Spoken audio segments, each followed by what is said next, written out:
Hey guys, in this video I'm going to show you how to turn one of these, a Super Nintendo game cartridge, into a hard drive case.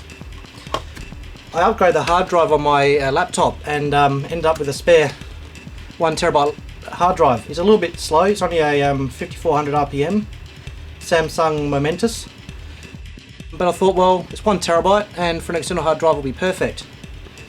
So first of all, you'll need a Super Nintendo game cartridge. This one's the Australian Power version, and you need a hard drive, and also you need to get a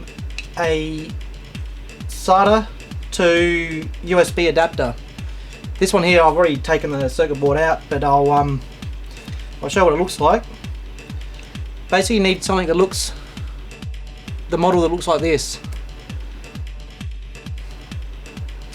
You'll find this one on eBay. It's a small little self-contained thing and it fits perfectly inside this container. The case is already glued together, so you can give it a bit of a twist and peel it open. That's basically what I did. And then that circuit board, which is this bit here, will just pop out. The next step, once you've got your three parts, is to gut everything. So you've already got this one taken apart. You've got to take this one apart, which involves two screws. Now, the screws they use are tamper-proof screws, so they're not like a Phillips head or a flathead.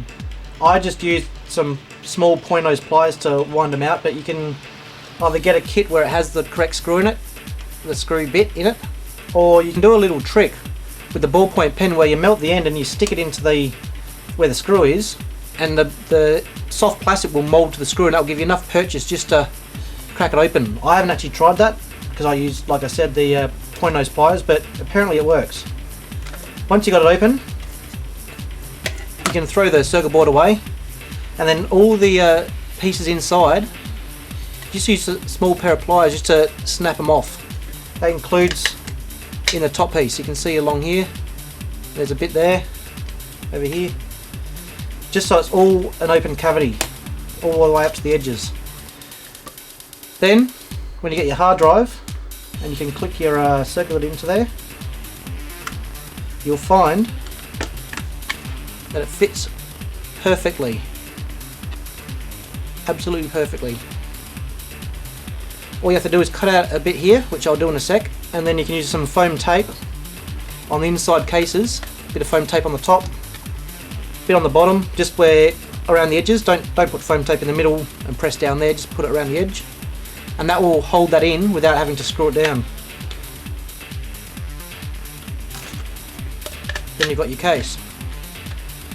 So I'll cut that out. I'll pause the video and cut it out, and then I'll show you what it looks like when it's done.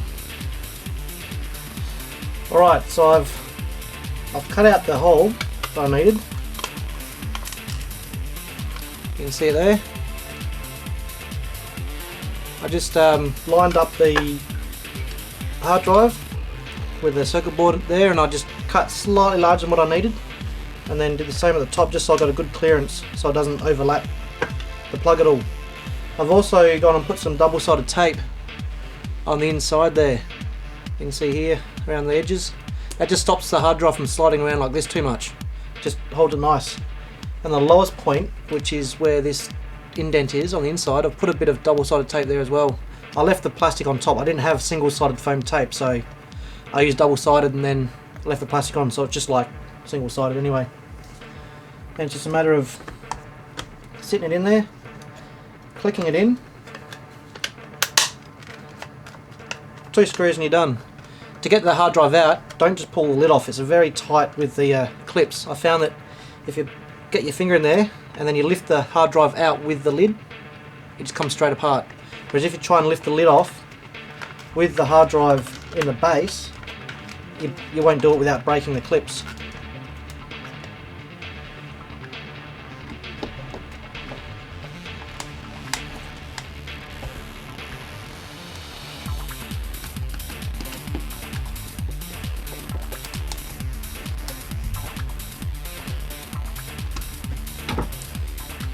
There we go. All complete. Hard drive in a Super Nintendo cartridge.